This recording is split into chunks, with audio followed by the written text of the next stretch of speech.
ভাবুন তো, একজন খুনি নিজে থেকেই থানায় গিয়ে বলে আমি গত ৬ মাসে ৯টি খুন করেছি। তার কথা শুনে পুলিশ হতবাক। কিন্তু আসল বড় প্রশ্ন হলো, সে কি সত্যিই খুনি, নাকি তার মাথার ভিতরে চলছিল আরও ভয়ানক কোনো মাস্টার প্ল্যান? আজকের ভিডিওতে আমরা দেখব ২০২৫ সালে সাইকো থ্রিলার মুভি স্টিফেন। একজন মানুষের স্বীকারোক্তির আড়ালে লুকিয়ে থাকা অন্ধকার এক সত্য, তার অতীত, তার ট্রমা এবং এমন এক টুইস্ট যেটা আপনাকে শেষ পর্যন্ত ভাবতে বাধ্য করবে মানুষের মনের অন্ধকার কতটা গভীর হতে পারে। তাহলে চলুন শুরু করা যাক আজকের গল্প। স্টিফেন কিছু মেয়েদের ভাইবা নিচ্ছিল, যারা কিনা ওয়েব সিরিজ এবং শর্ট ফিল্মে কাজ করত। স্টিফেন একটি শর্ট ফিল্ম তৈরি করবে, তাই নায়িকাদের অডিশনের জন্য ডেকেছে। কিন্তু এখানেই ঘটে মর্মান্তিক ঘটনা। সে প্রতিটা নায়িকাকে একটি গল্প শোনায়, গল্পের মাঝখানে একটি প্রশ্ন করে, প্রশ্নের উত্তর তার মনের মতো না হলে সে সেই সকল মেয়েদের খুন করে। আর এভাবে এক এক করে ৬ মাসের ৯ জনকে খুন করেছে সে। আর ১০ নম্বর মেয়েটি স্টিফেনের মনের মতো জবাব দেয়ায় সে তাকে ছেড়ে দিয়েছিল। এর পরের সিনে দেখানো হয় ৯টি নায়িকা এর মিসিং কেস হয়েছে থানায়। টিভি চ্যানেলগুলোতে বিশাল আকারে নিউজ করা হচ্ছে। থানার পুলিশরাও খুনের সম্ভাবনাময় একটি স্ক্রেচ এঁকে রাস্তার মধ্যে সকল গাড়ি থামিয়ে থামিয়ে দেখাচ্ছে কেউ তাকে চিনতে পারে কিনা। পুলিশ একটি হোটেলে সিসিটিভি ফুটেজে স্টিফেনকে একটি মেয়ের সাথে দেখতে পায়, আর তখন সেই পুরো শহরে সেই স্কেচটি দেখায়। পুলিশ তার বাড়ির ঠিকানা পেয়ে গেলে সাথে সাথেই তার বাড়িতে চলে যায়। কিন্তু স্টিফেন এটি দূর থেকে লক্ষ্য করে, আর সে বাড়িতে না গিয়ে নিজে থেকেই থানায় গিয়ে স্যারেন্ডার করে এবং বলে আমি খুন করেছি স্যার। প্রথমে পুলিশ তার কথা বিশ্বাস করতে চাচ্ছিল না। তখন সে জানায় আমি এই ৯ জন মেয়েকে খুন করেছি, আপনারা যে সিরিয়াল কিলারকে খুঁজতেছেন আমিই সে। এরপর স্টিফেনকে অ্যারেস্ট করা হয় এবং পরবর্তী দিন নিউজ রিপোর্ট করা হয়। থানার সামনে এলাকাবাসী সবাই স্টিফেনের ফাঁসির জন্য আন্দোলন করতে থাকে। স্টিফেনের এই ৯ মেয়েকে খুনের তদন্ত দেওয়া হয় মাইকেল নামের পুলিশ অফিসারকে। পরবর্তীতে স্টিফেন পুলিশ অফিসারদের সাথে তদন্ত স্থানে গিয়ে দেখাচ্ছিল যে সে ৯ জন মেয়েকে কিভাবে খুন করে জঙ্গলের ভিতর ফেলে রেখে এসেছে। জঙ্গলে গিয়ে লাশ খুঁজলে সেখানে লাশ খুঁজে পাওয়া যায় না। স্টিফেনও সেই সব লাশ ব্যাপারে কিছু জানতো না। সে জঙ্গলে লাশ ফেলে রেখে গিয়েছিল, পরের দিন এসে নিজেও লাশের কোনো খোঁজখবর পায়নি। তখন সেখানে একটি মেয়ের গলার লকেট পাওয়া যায়। এর কারণেই পুলিশরা শিওর হয়ে যায় যে এই খুনগুলো স্টিফেনই করেছে। স্টিফেনকে কোর্টে চালান করে দেওয়া হয়। আদালতে স্টিফেনের জন্য অ্যাডভোকেট রাখতেও মানা করে দেয় সে নিজেই, এবং খুব সরল মনেই সকল খুন সে স্বীকার করে নেয়। বিচারক তখন সেই মামলার ইন্সপেক্টর মাইকেলকে বলে আমার মনে হচ্ছে আসামির মানসিক কোনো সমস্যা থাকতে পারে, তার বিরুদ্ধে কোনো শাস্তি প্রয়োগ করার আগে তার মানসিক অবস্থার পরীক্ষা নেওয়া প্রয়োজন। স্টিফেনের মনের ভেতর কি চলছে, তার মানসিক অবস্থা কি, এই পরীক্ষার জন্য একজন সাইকোলজিস্ট নিয়োগ করা হয়, যার নাম সীমা। স্টিফেনের মানসিক অবস্থা জানার জন্য সীমা তাকে জিজ্ঞাসাবাদ করলে সিন নিয়ে যাওয়া হয় ২০০৬ সালে, যখন স্টিফেন ছোট্ট একটি ছেলে ছিল। সে একটি কুকুরের বাচ্চা নিয়ে তার মা সহ বাসায় যাচ্ছিল। তার বাবা অনেক রাগী এবং বদমেজাজি ছিল। তিনি প্রতি রাতে নেশা করে এসে তার মায়ের উপর অত্যাচার করত এবং তার উপরেও। তার বাবা দৌড়াদৌড়িতে অনেক মাহের ছিল। শারীরিক কিছু দুর্বলতার জন্য সে অলিম্পিকে চান্স পায়নি। গ্রামে এক স্কুলের পিটি টিচার হয়েই রয়েছে।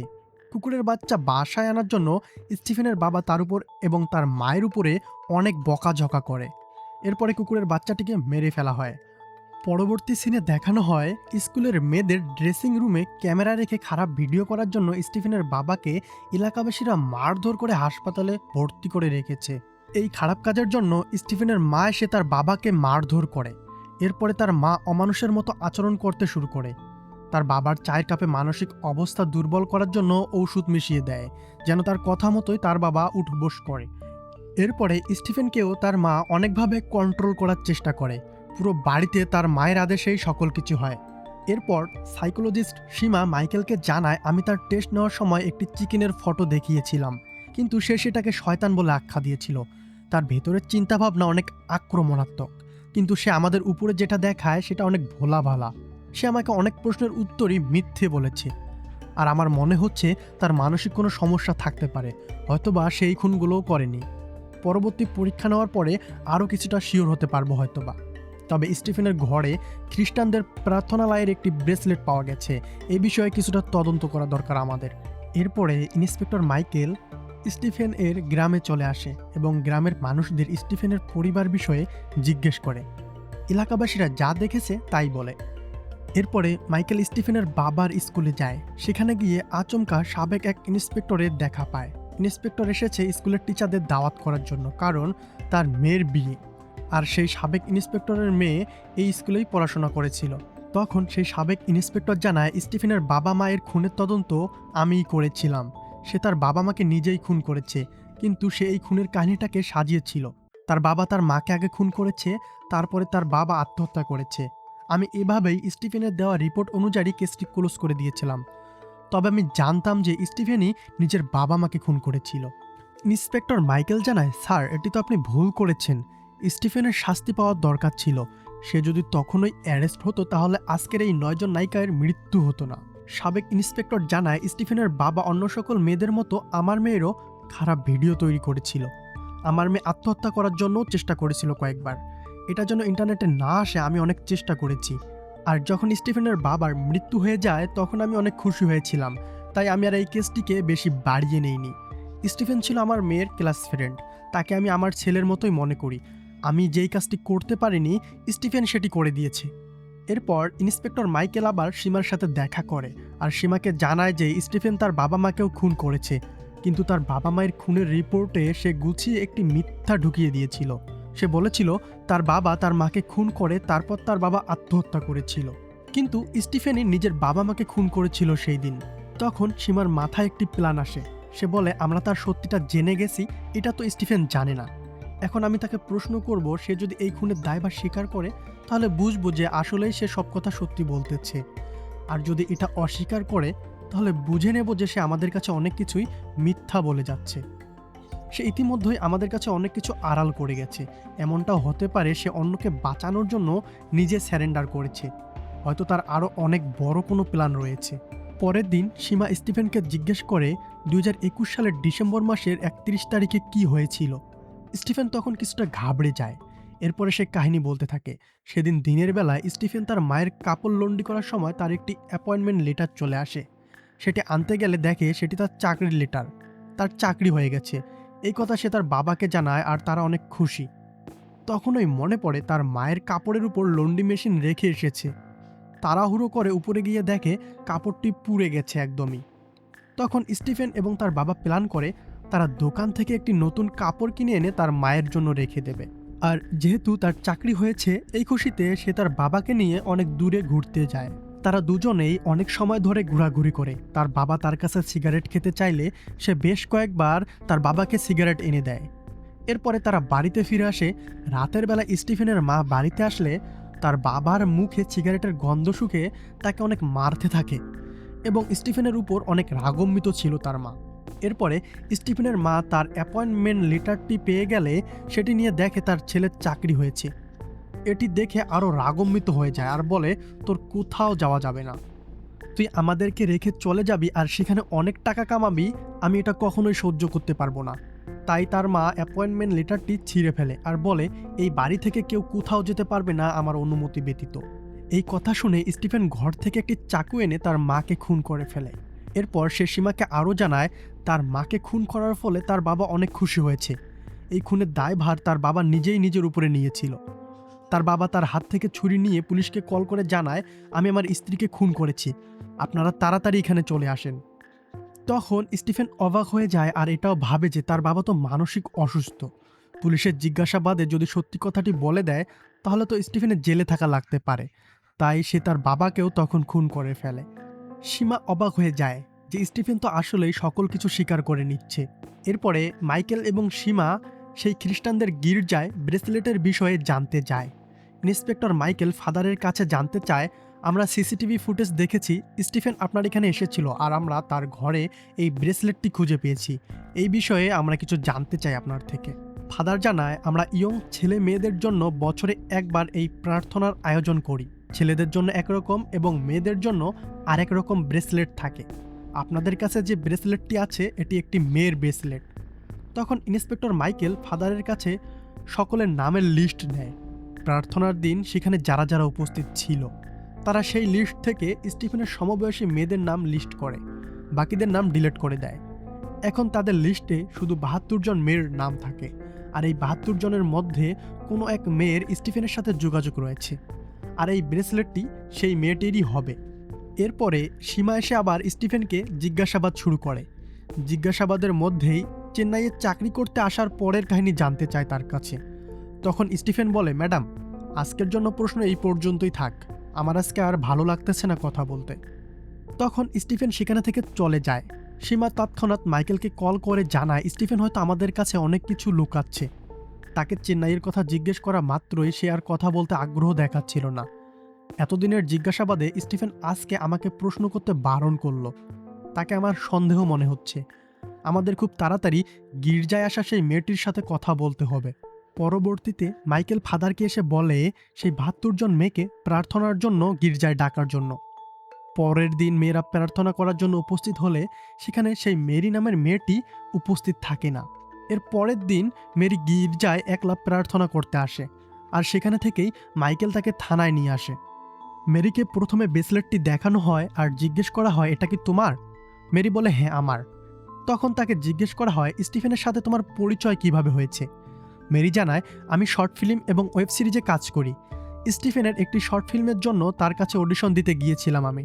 জানি না সে আমার প্রতি কেন এত দুর্বল হয়ে পড়েছিল। আমার কথা শুনে অনেকটা অবাক হয়ে যায় এবং তার চোখেও পানি চলে এসেছিল সেই দিন। স্টিফেন আমাকে একটি প্রশ্ন করে। আমার প্রশ্নের উত্তর তার অনেক ভালো লেগেছে, আর সে আমাকে জানায় এর আগে সে এই চাকুটি দিয়ে ৯ জন মেয়েকে খুন করেছে। আমি তার ১০ নাম্বার টার্গেট ছিলাম। প্রশ্নের উত্তর যদি তার মন মতো দিতে না পারতাম তাহলে হয়তো আমিও আজকে বেঁচে থাকতাম না। স্টিফেন আমাকে বলেছিল সে স্যারেন্ডার করবে ৯ জন মেয়েকে খুনের জন্য। ঈশ্বর আমাকে দ্বিতীয় এক জীবন দিয়েছে সেই দিন। তখন মাইকেল বলে, তাহলে তুমি পুলিশের কাছে কেন আসলে না? মেরি জানায়, যেহেতু সে আমাকে বলেছে স্যারেন্ডার করবে আর আমি নিউজে দেখলাম যে সে সকল কিছু স্বীকার করে নিয়েছে, তাই আমি আর পুলিশের কাছে এসেই বা কী করব। আর তখন মেরিকে সীমা জিজ্ঞেস করে স্টিফেনের অডিশনের কাহিনী কী ছিল। মেরি জানায় তার একটি লাভ স্টোরি ছিল। সে চেন্নাই এসে চাকরি করার সুবাদে তার সেই ছোটবেলার পরিচিত কৃতিকা নামের মেয়েটিকে বিয়ে করে। তখন মেরিকে স্টিফেনের সামনে নিয়ে আসা হয়। স্টিফেন তখন পুরো ঘটনার বিস্তারিত বলতে শুরু করে। সে তাদের চেন্নাইয়ের বাসায় তার মৃত বাবা মায়ের ফটো এনে লাগিয়েছিল, আর এরপর থেকেই তার মানসিক অবস্থা খারাপ হতে শুরু করে। তাই সে তার স্ত্রী কৃতিকা এর কাছে সত্য কথাটি শেয়ার করেছিল।